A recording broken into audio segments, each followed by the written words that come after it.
The views and opinions expressed on this program do not reflect the company, owners, management, staff, clients, or partners.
It's Thursday, the 7th day of April, 2022. Welcome to the Daily Hour, brought to you by Medical House One Communications and Linda's. I'm Jamal Hartman. She's Sherry Vanderpool, and Leanna Lambert will be with us in a bit to bring you the latest in her news break, brought to you by People's Pharmacy. Sherry, how are you doing this fine Thursday morning? I'm doing well. I was up a little bit late last night, but other than that, I'm doing quite well because I see Friday. Friday is in your sights. Well, you said you were up a little late last night. What do you call late? I think it was like 11 something, like about 11ish. Yeah. Well, you all know my bedtime is usually at anywhere between 9 and 10 p.m. and traveling to Bermuda, and then you get to the airport, and then you wait a half an hour for your bags to come out, and then you don't have to come set up the studio in Bermuda to do the show, and then yeah, so it was looking like more of like a 1 a.m. and Oh, inconsistent wow. bags under my eyes, no morning jog. So forgive me for my mood this morning that you will never. Okay. Well, it's my mood every morning. Anyway, greetings everyone, and thanks for making us part of your daily routine. Another good one today as we welcome Rajai Denbrook. He's stopping by to discuss his concerns regarding the government's announcement on parish primary schools. Sorry, I don't have my mug. See, I was to say, get it out. sorry. The Daily Play is a name that place. So a bit of geography trivia today, brought to you by Heineken zero point zero and Bermuda Trivia. So look, we love to have fun on this show. We love to have fun. We love to educate. We love to just have conversations that are going to improve our community. Um, Shara said it before. I echo it. I am sick and tired of talking about the things that we experienced yesterday. I Mhm. cannot say it enough. I don't understand it. Growing up, my family, we're from Marsh Folly. Some people know the area. Um, Gospel Land is 42nd Street, all that stuff, whatever you choose to call it. Um, when people speak about life and the streets having no future and so on, the two guys that live right next to me, my distant cousins and friends, one was murdered, one's in prison for life, right? Brothers. I've been around this. I get it. I've lost so many people from my neighborhood that I grew up playing with. um, when I say I get it, I know how it feels to lose people. What I don't get is, why are we losing people? Mhm. No mother, regardless of how you feel some child is being, or their behavior, no mother should have to wake up or receive a call like that. 18-year-old, we just spoke yesterday about, was it a 13-year-old and 14-year-old, about a Yeah. stabbing incident.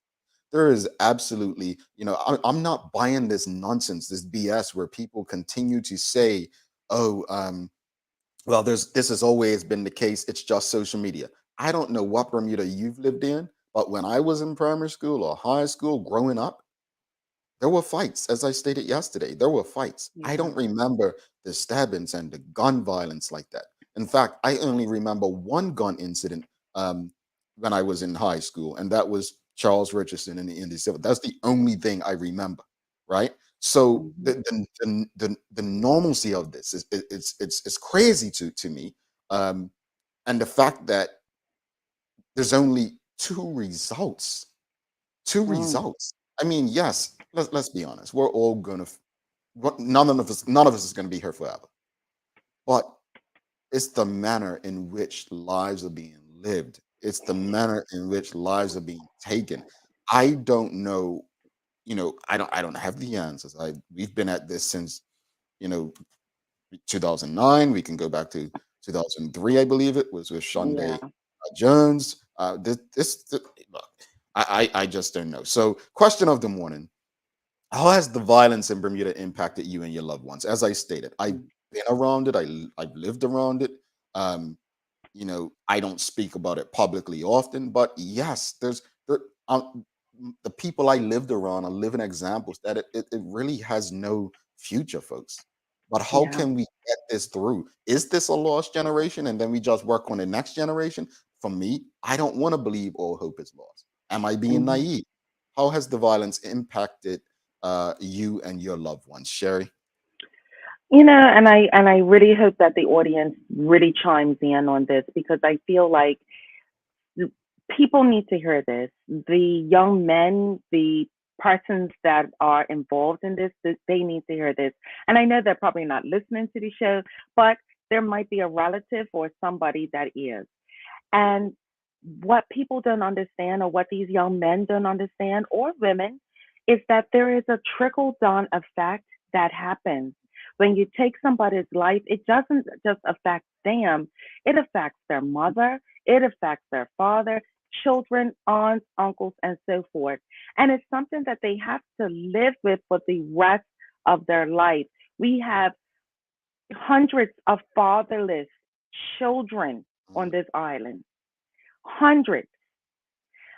Have we ever in our thoughts even had a thought that this would be something that we would even have to discuss, that we mm, have children that don't have a father mm, because of a senseless crime, not an accident, mhm, not the health reasons, but senseless crime. mm, It hurts us. It gives us post traumatic stress for the rest of our lives. We have children that now need programs to because they don't have a father in the household that is going to be there for them, or a father in their life. Let me not say the household, but a father in their life.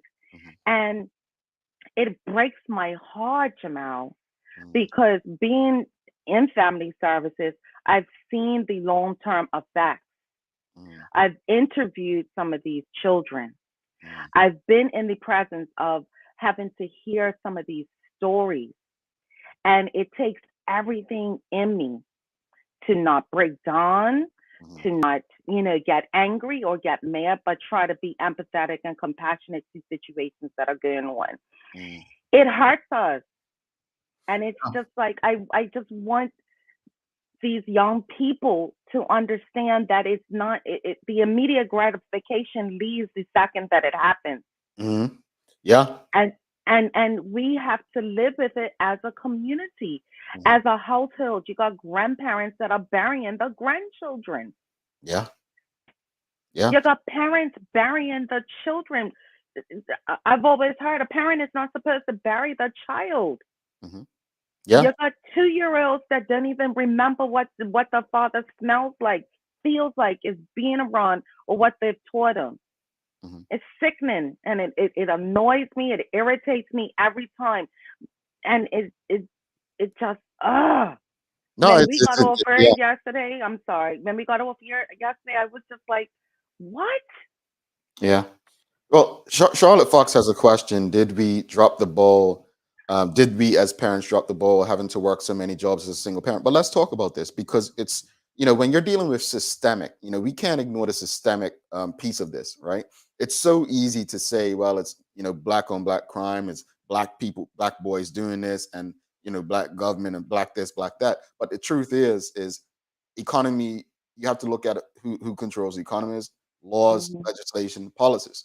Um, I like to say when people, I'm speaking to non-Bermudians overseas when I'm working, when they ask about Bermuda, when you go back to the 80s and you think about the parent, maybe the single parent who was working two jobs. Now, some people may say, well, that's the first problem, single parent. No, I don't buy that. I'm not gonna give that the air. Maybe it could be a contributor, but I don't want to stop there.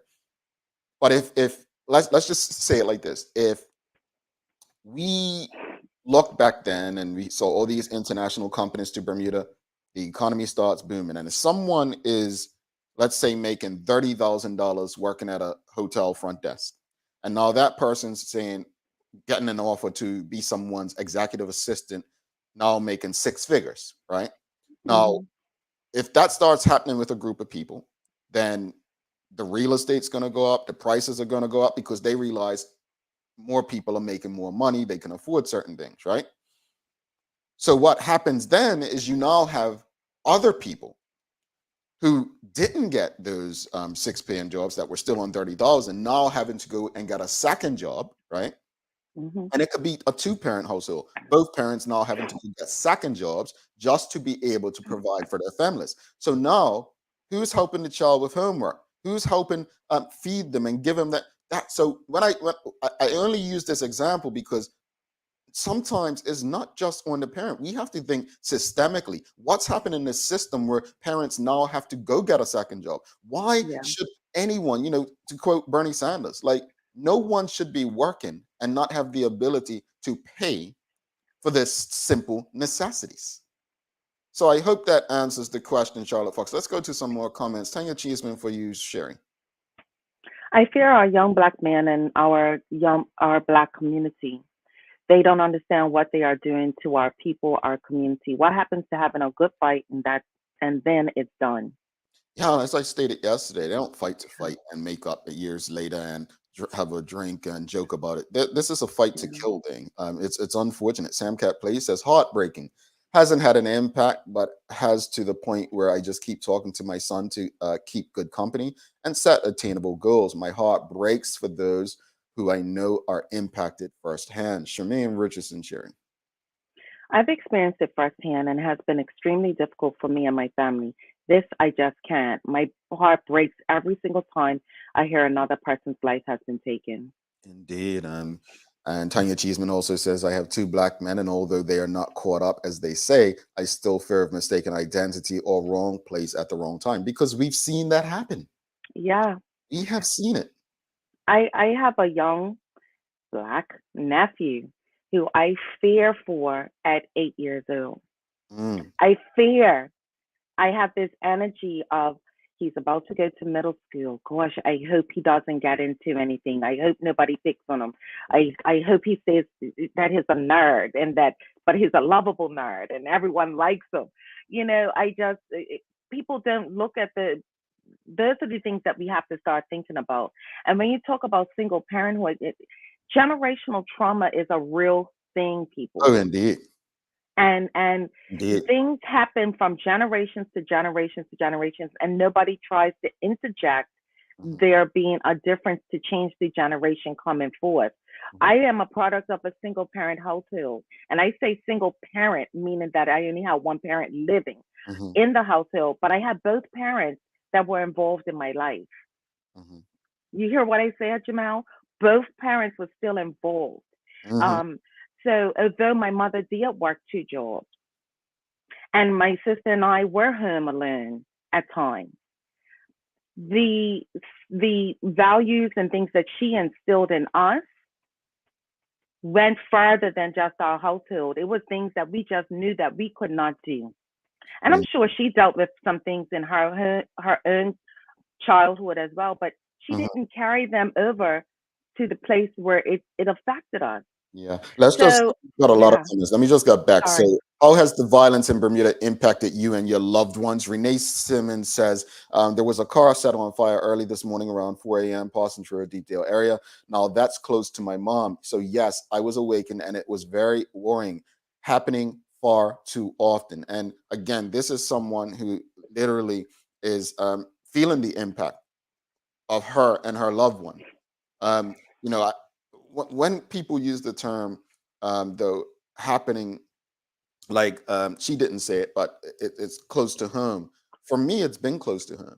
I mean, Yeah. being awakened by gunshots and finding out one of your neighbors is murdered. It's almost like you kind of have to build up a strong mentality to just expect it, and that is a sick feeling. Mm, It's a sick feeling. Nachiko Trot says, yes, the cost of living is having an impact on our families. B. Denise Hollis says, being the mother of a young man and seeing so many of his friends killed over the years is heartbreaking. I pray for their mothers and I prayed hard for his safety. Hedley and Stevenson, Swan, and Philip Trout for you, Sherry. sometimes latchkey kids cannot be helped. Thinking of single moms who have to work more than one job. Mm. And I'm with Tanya. My son went too yesterday and scares me because I know all these young men were little toddlers at one time. I just think of how many things I have to steer him from to protect him. Indeed, indeed. Sandcat Play says we need more male teachers in the school system. Um, Charlotte Fox says it's happening too often. Is it becoming the norm? It is the norm. It's not Hmm. becoming, it is the norm.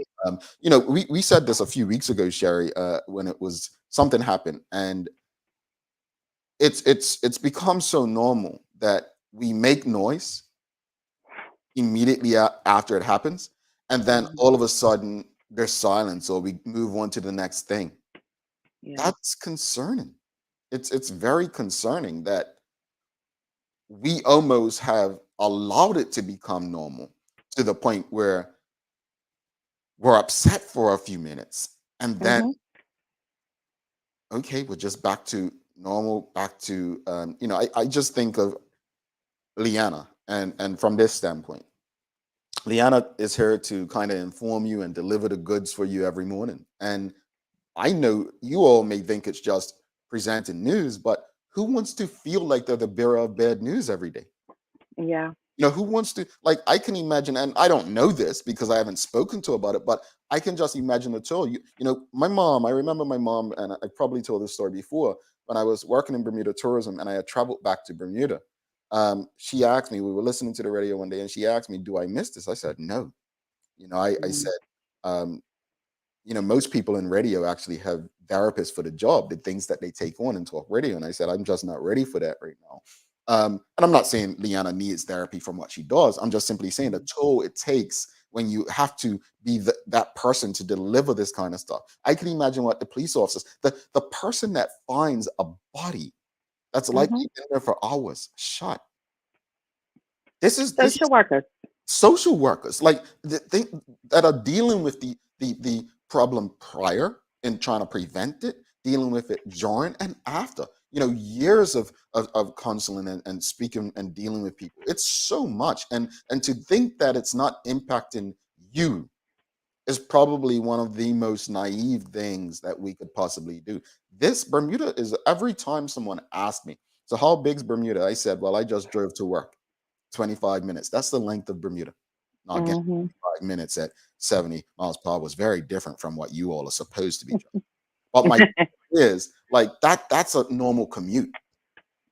You have this taking place in a small town in Bermuda. It's something wrong with that. Yeah. And from a community that was so tight knit, a community that, I mean, at least when I grew up, everybody knew each other's business. I don't know if it's different. But on a serious note, how are we allowing people who have done this to walk amongst us? Yeah. It's frightening. It's crazy. Tanya T. That's it.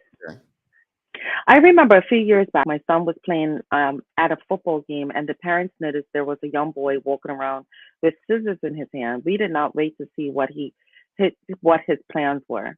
Scissors. I mean, wow. I mean, Yeah. my hope is maybe he had paper to cut. I'm not quite sure why you would have scissors at a football game because they don't even use paper to coaches, they use boards. But Tanya Hmm. Cheeseman goes on to say, we approached the boy and dealt with the situation firsthand. She also went on to say, we need to take action as a community. Michelle White says, I don't know, is active parenting too challenging in a single parent home? By active, I mean, even though not present to help with homework, etc., but during break time to check in on the children. Um, you know, I've always, and my mom was working a second job. I had community. It was a village. It was a village back Hmm. then. You know, whether it's a father, whether it's an uncle, whether it's an aunt. There was always someone. Everyone took turns having someone's back. So I wouldn't, I everyone's situation is going to be different. I think enough was instilled in me to tell me where to go or direct me or steer me. I don't know if every child would react the same as me. That's the difference, personalities. But also, Yeah. I was in therapy as a child, so I had therapists. Due to former Premier Europe Brown, he sent something with my mom, so he said take him down to this therapist. So my issues, I had additional help, and Hmm. my advice, if take it for what it will, is if you notice something with a child, then go that direction. Hmm. Don't be Address afraid. it. Yeah, address it head on. And like you said, Jamal, it takes a village and things that are instilled. I knew my sister and I are two totally different personalities, and I knew like what it is that I was allowed to do and what things I wasn't, because if not, my mom had eyes and ears all over the place So when to you say get back to us. when you say your sister and you were totally different, that means you were the rude one and she was the nice one.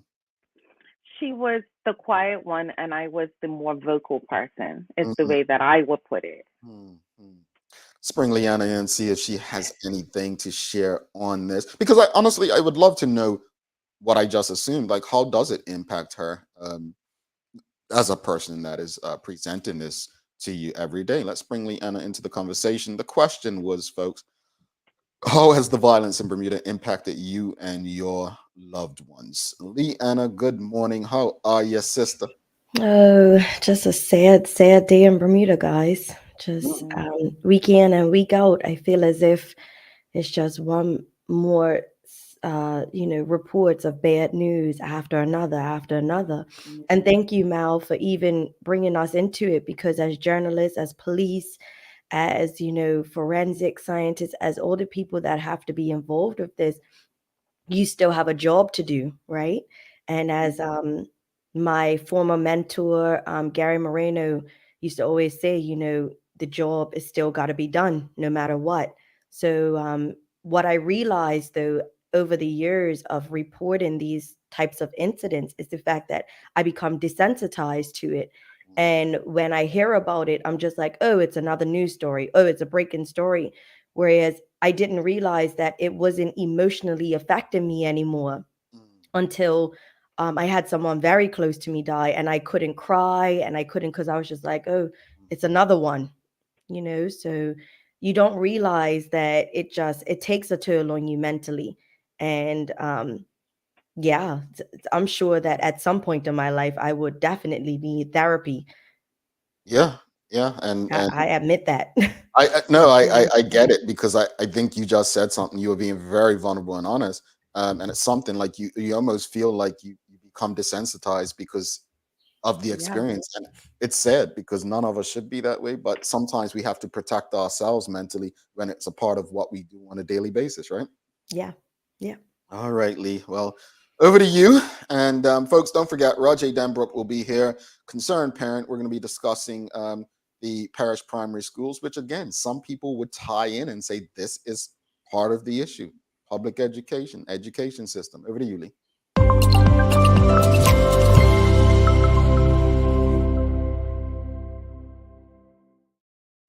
Thanks, Jamal and Sherry, and good morning to all of those who are tuned in with us today. I hope everyone is having a great start to this gloomy and overcast day. I'm Leanna Lambert, and it's time for the Daily Hour News Break, brought to you by People's Pharmacy. Again, please bear with me today, as there will be a plethora of heartbreaking news on this cloudy day. Police have launched a murder investigation yesterday after an 18-year-old man was shot and left for dead near the Clearwater Beach in St. David's. According to police, a member of the public was out exercising when they discovered the body at about 6:30 a.m. near the roundabout on the roadway leading to Clearwater Beach. Now, it is understood that the shooting happened at about 11 p.m. on Tuesday night, and it is thought that the victim may have been chased before he was shot. Assistant Commissioner of Police Antoine Daniel said that the police service takes these incidents extremely serious, and a lot of energy is put into trying to catch and convict the persons committing these very serious crimes. The shooting was the fifth confirmed firearms incident of the year, and Mr. Daniel said that the gun violence was a reoccurring theme in Bermuda, with 17 confirmed shootings last year and 3 deaths. Now, Acting Detective Inspector Jason Smith of the Serious Crime Unit appealed for anyone who heard gunshots or who saw two motorcycles or seen anyone acting in a suspicious manner in the area of Tommy Fox Road or near the Gulf Stream residences at Southside area at about 11 p.m. on Tuesday to contact police. He said it was too early to say if the killing was gang related, but emphasized that it was important to speak to witnesses. He urged the public to come forward and tell us what you know, to not only help bring whomever is responsible to justice, but to also bring closure to the family of this young man who are left to mourn his passing. In other news, a man will spend the rest of his life behind bars after he was sentenced to life in prison for the killing of his father. 27-year-old Tyshawn Brown pleaded guilty to stabbing his father, Eamon Brown, 26 times following an argument at a residence on St. Mary's Road, Cedar Hill in Warwick on July 8, 2020. Puny Judge Sade Sabir Williams and said instead of dying as an old man in the loving company of his caring family, Eamon Brown suffered a cruel and prolonged fatal attack, knowing that it was his own son that did this to him. Now, Mrs. Justice Sabir Williams said Brown was aware that he needed treatment and that alcohol contributed to his outbursts of rage, but that he had still opted to drink on the day of his attack on his father. She highlighted that Brown's mental health issues were discussed during a 2019 case in which he was sentenced to 3 years probation for violently resisting arrest. Now, family members of Brown's family appealed for more work by the courts and the authorities to deal with trauma and mental health problems. Brown would serve at least 12 years behind bars before he became eligible for parole. And a single gunshot was heard in Paget on Monday night. Now, no one was believed to be hurt in the incident, which happened in the area of Ord Road and Tribe Road number 5. Police say that they had received a 911 call at about 9:10 p.m. on April 4th to report that a single shot had been heard. Now, officers responded and conducted inquiries in the area at the time, but nothing was found to confirm the report. However, evidence was located later the next day on Tuesday, April 5th, and that had substantiated a confirmed firearm incident. Now, there were no reported injuries. Anyone with any information is asked to call 211 or 911 in case of an emergency, or the Confidential and Crime Stoppers hotline on 800-8477. Taking a look at today's weather, we have a high near 75 and a low near 69 degrees. Today is looking like a rather cloudy and humid day with the chance of a sprinkle or two. Now, an increasingly warm and humid southwesterly flow continues to be drawn in around the area of the western edge of a ridge. Now, this will cause an abundance of clouds in our area and possible patchy mist. Winds become strong late Friday as a cold front organizes to our west, then passes over us later in the weekend with wet and windy weather. That's all for our daily hour news break brought to you by People's Pharmacy. Now let's head back to Jamal and Sherry in the studio for today's Daily Focus. Thanks so much for that, Lee. Sherry, Oh, give it to us. Lee. I know you've got something good for us, right? I do. April 7th is a chance to revel in National No Housework Day. Put down the laundry and toss out the to-do list. For this one day, we can give ourselves a break and do what we want around the house. Maintaining a clean and livable home can sometimes feel like a never-ending chore. As soon as we have finished one thing, we have to do another and again and again. Well, today is National No Housework Day, and to allow yourself to take a break, and for that meaning one day we get to do no housework. No housework.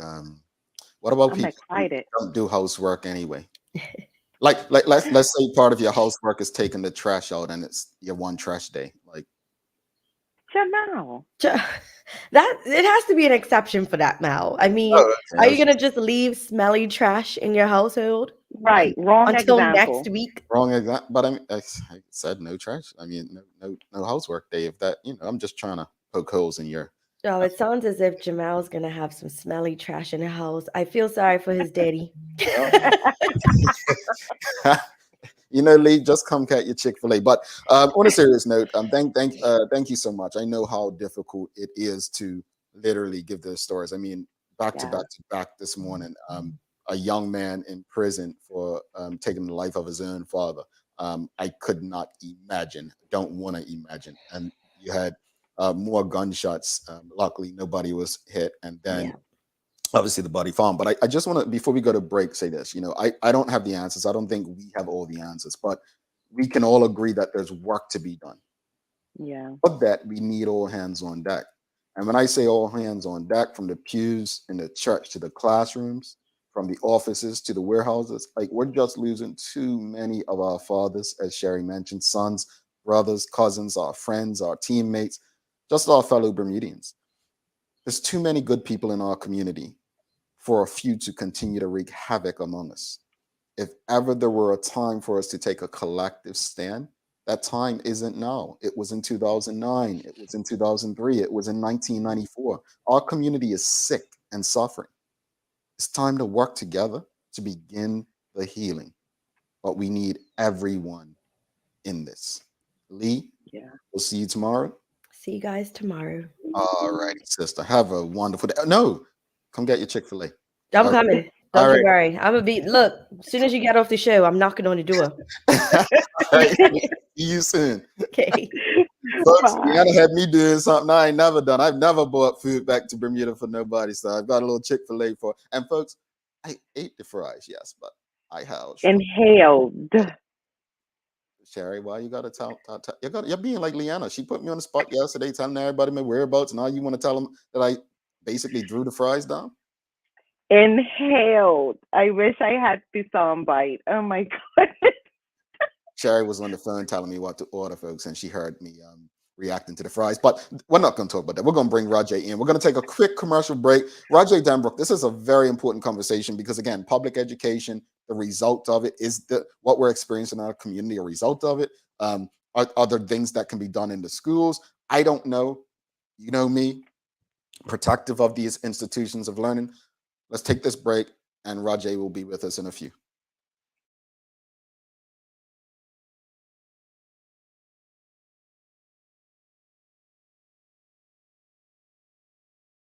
Let's face it, life can be a little wild, but shopping doesn't have to be.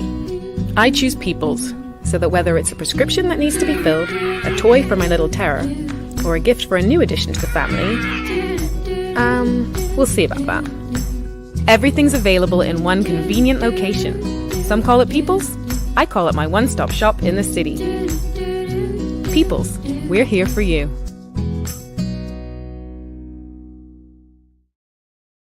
Most of us identify pasta with the joys of Italian food, the most popular cuisine on the planet. After all, pasta is the staple food of Italy, where hundreds of varieties are enjoyed daily. While traveling in the Far East, the founder of the Explore Cuisine company was surprised and impressed by the variety of exotic pastas he found, sampled, and enjoyed there, and resolved to bring this knowledge back to enrich the cuisine of the West. This month, we're featuring delicious Explore Cuisine organic mung bean fettuccine and black bean spaghetti.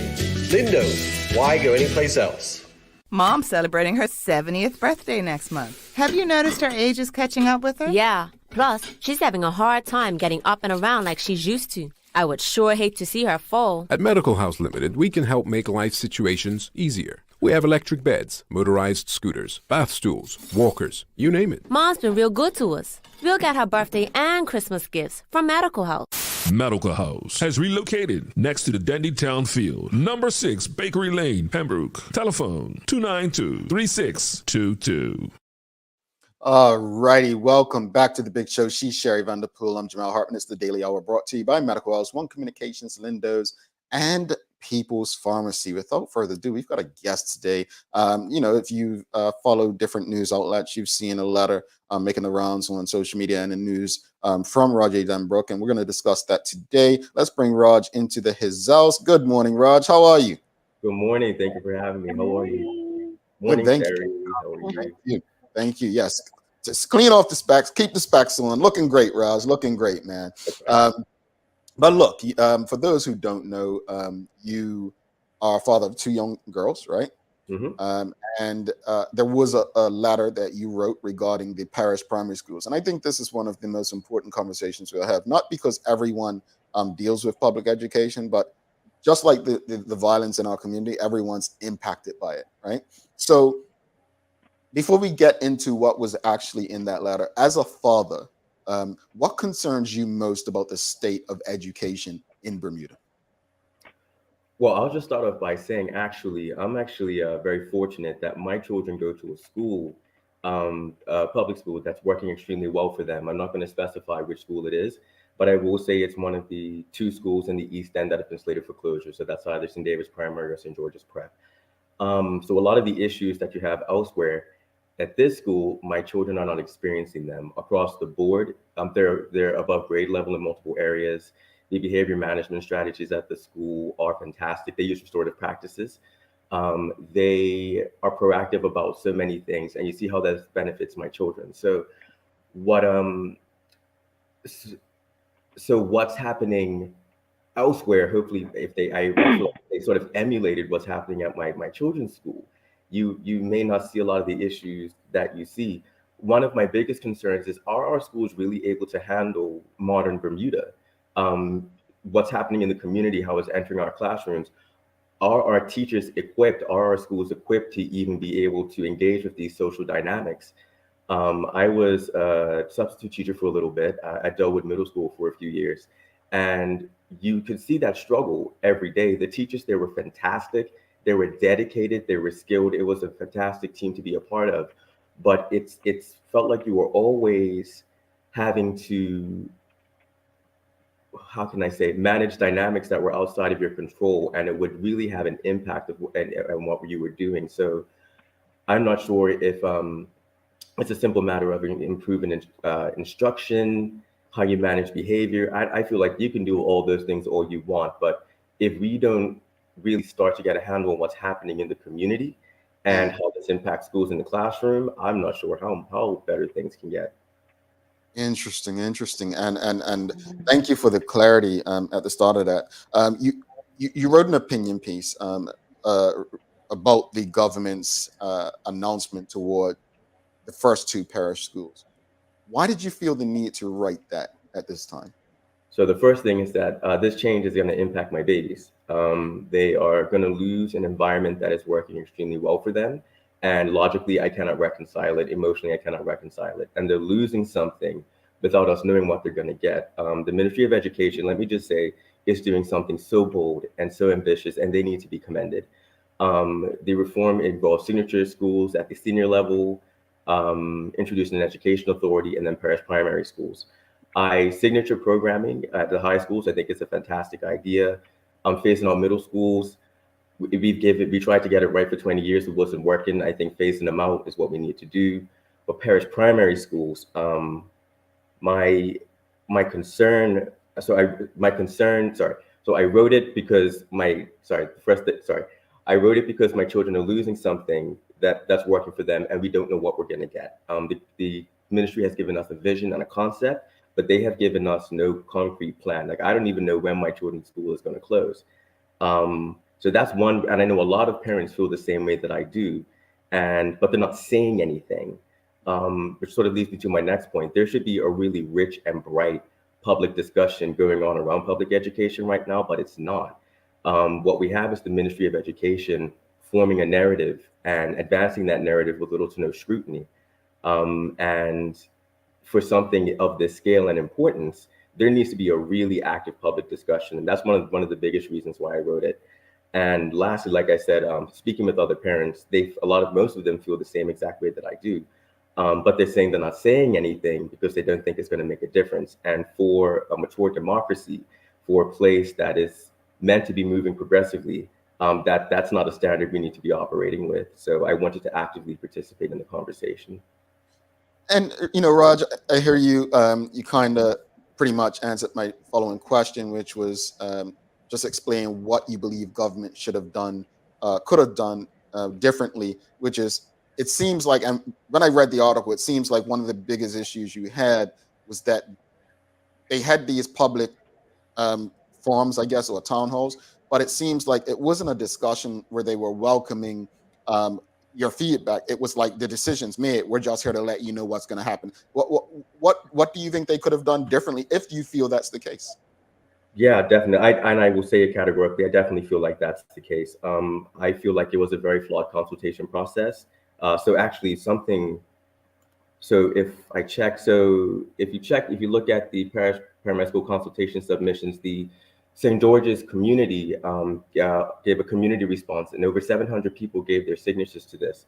And in it says, as a public sector initiative referring to the reform, it demonstrates a lack of proper consultation.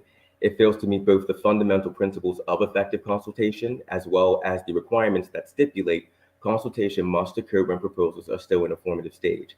It is well understood that a lack of proper consultation results in less informed decision-making, lesser satisfaction from stakeholders with the outcome, and most critically, a lesser chance of successful implementation.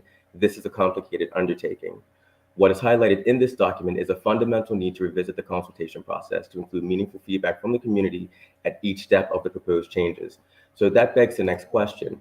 Does the parish primary school decisions, do they meaningfully reflect the feedback that they got? So there were 131 written submissions received, representing just over 1,000 people.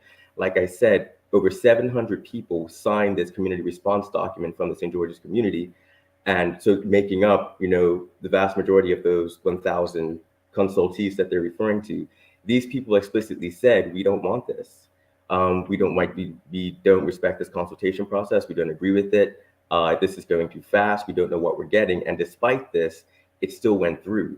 So, and the proposal as it was given was most of it was predetermined already, right? And like it says in what I just read, when you're developing policy and you're consulting, you do that in the drafting of the policy. That's not what happened.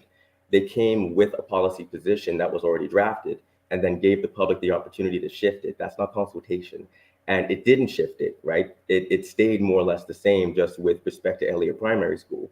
And that really has left a feeling with most of us that what we felt and said didn't mean anything, and that they were going to go through with it anyway, despite the feedback that they got.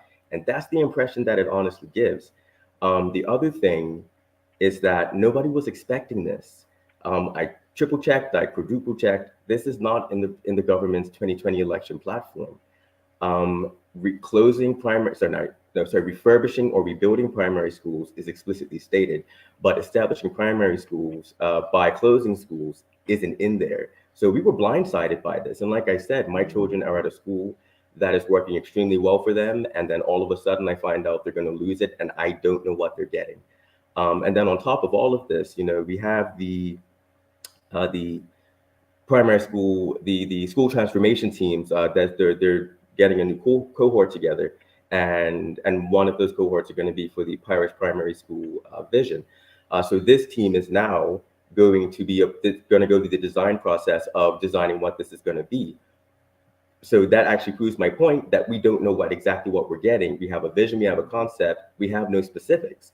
And on top of all of that, you have a design team that's going to have to design this new learning model for primary schools. Schools are going to have to be refurbished in line with this new model. Teachers are going to have to be trained, and you're shifting this whole culture. And you want to do this in 17 months. This is not an indictment on anybody's ability level. This is not trying to say we're not a capable people. There are so many extremely capable people in this country. I'm just saying this level of change, I don't think, it's wise to try to advance it so quickly. Just with restorative practices, for example, the vision says that they want to make a systemic shift to restorative practices. I'm trained in restorative practices. I used to work at Citizens Citizens Uprooting Racism in Bermuda, and is one of they are the only organization in the country that that has trained restorative practices. Sorry, that has certified restorative practices trainers, and it's a part of their mission to to spread restorative practices throughout the country. So when you're making just restorative practices in and of itself, making that shift could take years. That's not just training people and executing. That's a cultural shift, and to do that with fidelity is something extremely nuanced. So I don't exactly have a lot of confidence that that enough time is being given to really shift this in a healthy way that really gets us all to, what am I trying to say, move in the same direction cohesively, which is what consultation is supposed to do, right? Consultation is supposed to bring people together. It's supposed to give people a sense of shared ownership over whatever's being consulted on. And I do know that it's sort of in most sort of consultation models, if you get to a point where you feel you've done your due diligence, that you have created something that works, but it's still not resonating with people, then you need to go back and look at what's going on, either the idea or the process or something, because there's been a breakdown. All right. If you have any questions or comments for Rajai, if you, a lot of people are impacted by this, have any comments in general about the two parish primary schools, feel free to share. We'll do our best to get through as many comments and questions as possible. Yeah, sure. Rajai, you have a lot of thoughts surrounding this particular topic, and what do you hope will come from your thoughts that you have shared? I'm trying not to be facetious when I say this. Like I said, the Progressive Labor Party, with their education platform, is doing something so bold and so ambitious. And again, they need to be commended, because we need bold, ambitious change. However, the process so far gives the impression that they're going to go through with it no matter what anybody says. That's one of the biggest impressions that the consultation process has left. The minister has made it clear. He said he was in the House of Assembly not too long ago saying that this is still happening. We're going through with it. There's been no indication that anyone's going to sway anything, which is incredibly demoralizing. And it doesn't feel nice being a part of what's supposed to be a democracy and feeling that way. But I say all that to say, I don't think it's going to change anything. But it's really important that people speak. What we're supposed to be, this is going through right now, and I don't see anybody talking about nothing. And it blows my mind. And we cannot, in order for this country, for any country to be thriving, you need people civically engaged. You need a civically engaged electorate participating proactively. And in my opinion, one of the main issues we have, one of the main reasons we have the issues that we have today is that people have disengaged.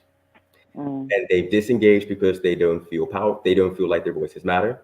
They've disengaged because they feel like things are too big to deal with. And I honestly feel like that's led to this sort of impression of a breakdown in community that we're experiencing, that you were referencing earlier in talking about how that may be manifesting in the public violence issues. So yeah, I don't think it's going to change much. But I remain hopeful. I feel like ideally to go back and consult again. I feel like that would be great. Reopen the consultation process with the openness to change what's been decided. That may be really difficult, and I know that has crazy implications, because if one group of people makes a solid case, and what if you choose to tell them, hey, you can, your school can stay open now, that may open the floodgates for other schools to do it. But this is the dynamic of public leadership. You ask for the job, and you got to do it.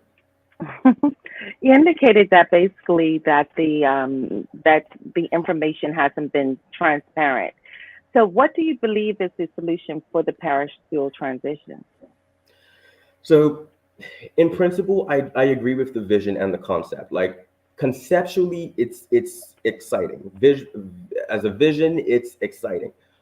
Right now, we have no specifics, right? And what I feel like a lot of damage has been done by making, by advancing what many feel like was an insincere consultation process that's really undermined people's investment in the vision and their willingness to participate in the vision, right?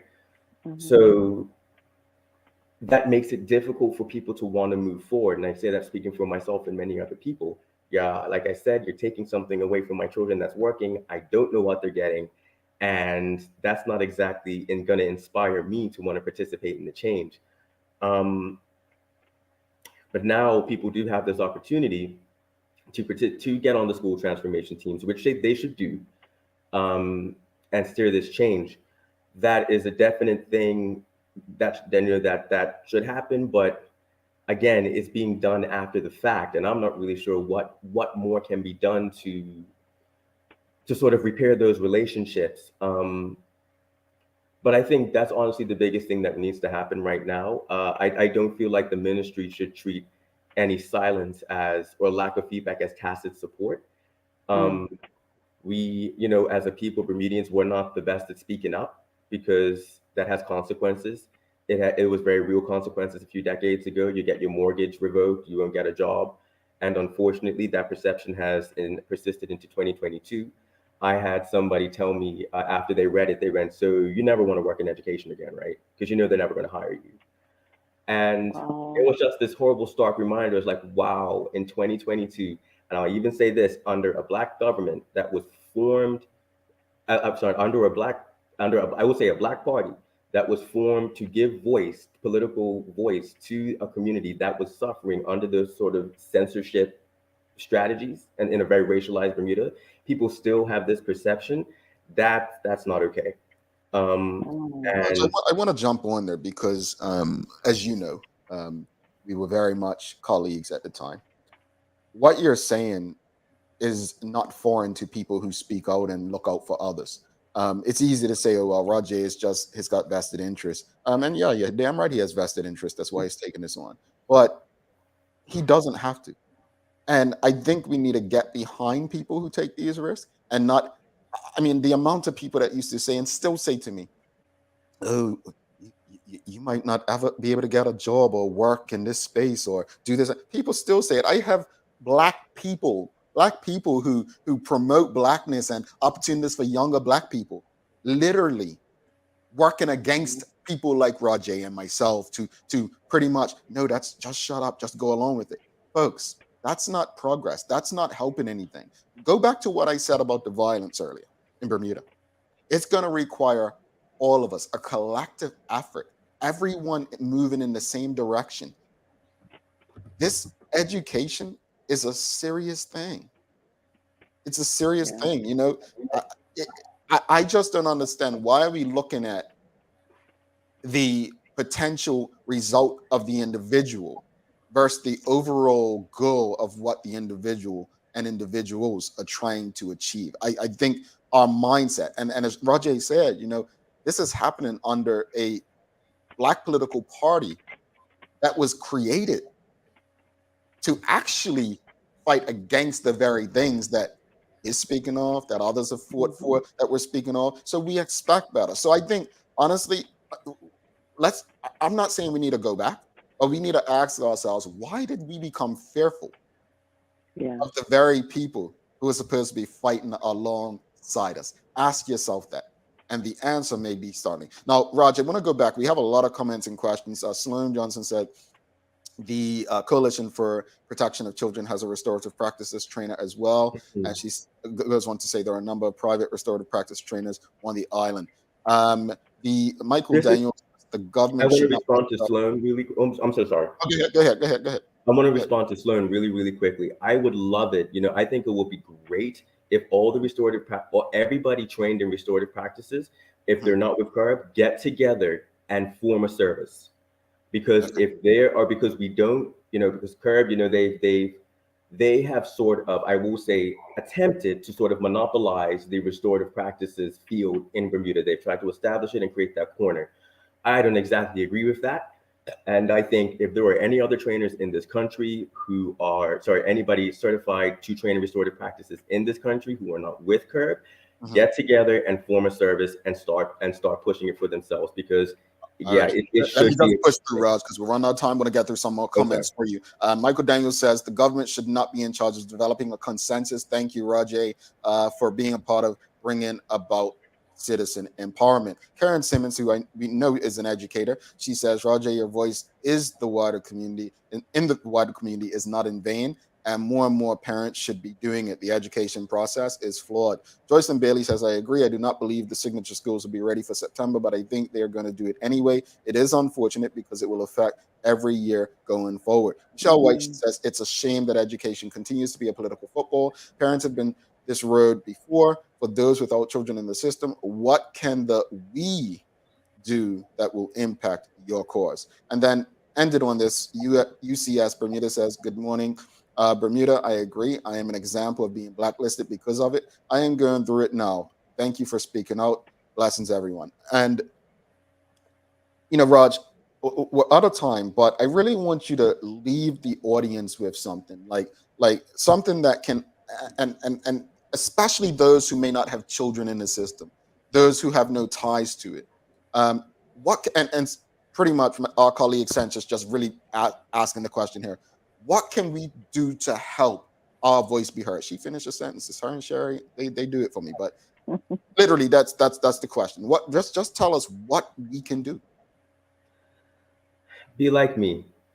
I don't want to sound arrogant saying it, but make your voice heard. I just had an opinion. I wrote an opinion piece. I sent it to Auburn News, and they chose to run it, and it has resonated with people. You can use social media. You know how to use social media. You know how to write, make noise any way that you can, whatever platform you have. Do not feel like it's in vain. Say something. On top of that, organizing is always a better solution. Get with like-minded people, research your cause, push it forward, make it happen. One thing that I have heard a lot from people within the ministry is that there's this impression that if they don't hear anything, then there's not an issue. And so that means definitively we need to make our voices heard. And in terms of how people outside of education can help, who aren't actively involved in public education, we want a thriving healthcare system. We want a thriving judicial system. We want all of our systems working perfectly. Public education affects each and every last person in this country. So with that vested interest, I would say just, again, use whatever avenues you have to make your voices heard, and do not feel like your voice doesn't matter, because we are the electorate of this country. And quite honestly, and I'll end on this note, this is no slight against the One Bermuda Alliance. We don't exactly have a thriving opposition at the moment. And that puts the electorate in a position to have to play that, I'll say that, to play that role, to hold your elected officials accountable. We are the electorate, and that is our role. You are the opposition, folks. Raj, honestly, thank you so much. I just want to touch on this because we are an open show. The Minister of Education literally put this as we're finishing. The Minister of Education, Yellow Band, says we welcome any and everyone to join the conversation. We want to hear from all of you. So, Raj, thank you, honestly. And I just want to say, I'm on a lot of blacklists. I'm not on blacklist because I've tried to be violent against anyone. I'm not on blacklist because I'm overall a bad person. I'm on blacklist because, like you, I've chosen to create a life that means standing up against what I believe are injustices against people and things that make sense for our growth and go against the overall objective of what our ancestors fought for us to have and where they wanted us to be. So thank you for what you're doing. I'm going to put you on the spot, and I'm just going to say this. I await the day when you become a member of the Daily Hour team. Have a wonderful day, Raj. Have a wonderful day, Raj. I'll leave it alone. You as well. Bye.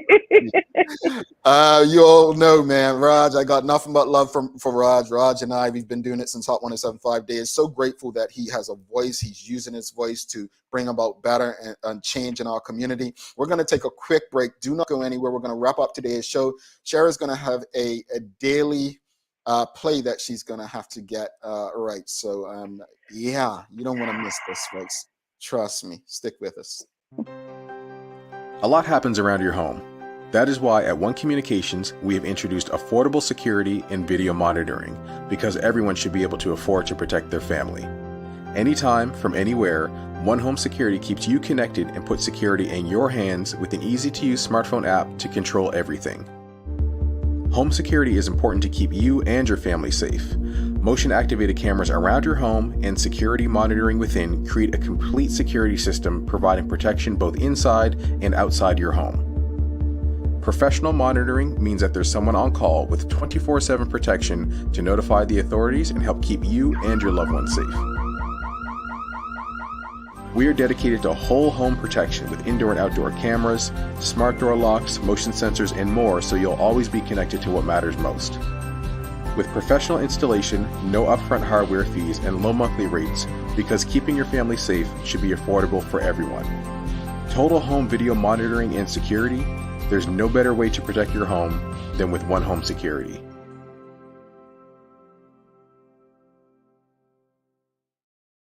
All right. Thanks again to Rajai Denbrook. If you appreciated that conversation, give us a thumbs up, a love, a like. Make sure you share these conversations as well, folks. Important conversations for our community.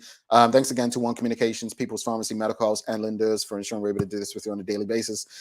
Let's do the daily play and then we'll wrap it up, Sherry. Time for the daily play brought to you by Heineken 0.0. Great taste, no alcohol. Sherry, are you ready? Yes. All right. It's a name that place. Bermuda. Oh, God. Bermuda, this is for you. According to a 2016 census, what's Bermuda's least populated parish? Least populated.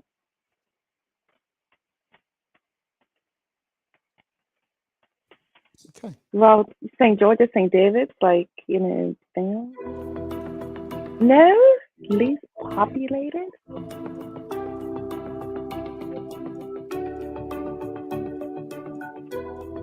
Hatchet is pretty. Sands. Dockyard out there on the other end. Huh? Everybody's like Paget. No, I didn't think Paget. Some people saying Smiths. No one's got the answer yet. According to Hamilton Parish? Correct. You got it before the audience. According to the 2016, I'll just bring it up for you. Let me bring it up so that you all know I'm not here trying to get one over on you. It is Hamilton Parish with a population of 5,000. Where is it? 5,584, according to the 2016 census. The next one above that would be the parish of St. George, which was 5,659. And this is according to city population. I knew it wasn't Paget.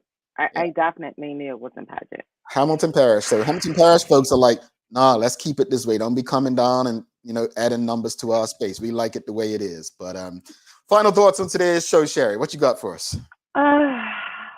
Violence in Bermuda and how it affects us. It affects us.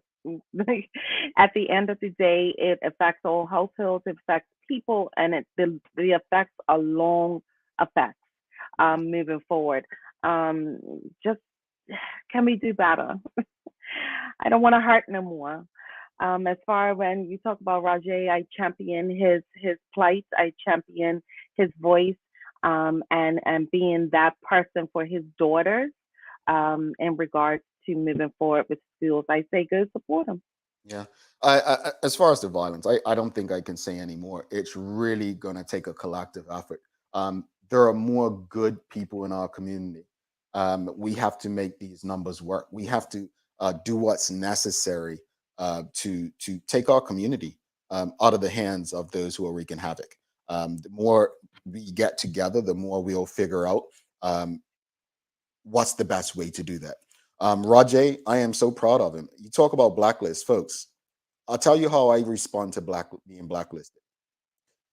The best way to respond to being blacklisted is to go and create something. Show them how special and important what you create is and how those who blacklist you need it. When people want to tell me, oh, no, you can't, or no, you aren't. The amount of people when we were fighting conscription, oh, you'll never find a job in Bermuda, you'll never this, you'll never that. You don't go against the system. People saying this. I will fight a system as long as the interest of the people that we're fighting for is going to benefit from the end result. Raj, keep going. Your country needs you. Your children need you. Your community and your family needs you. And I couldn't be more proud of you, brother. Sherry, I know you've got some daily inspiration for us, right? Yes. Education is the passport to the future, for tomorrow belongs to those who prepare for it today. Nelson Mandela or Malcolm X? Malcolm X. All right. You got one of the M's right. I knew it was one of the, yeah.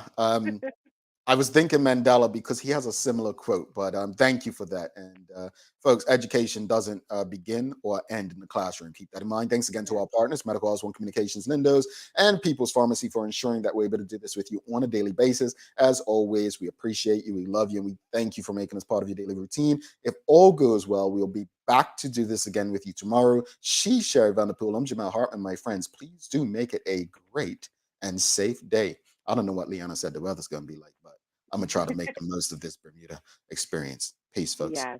We're off.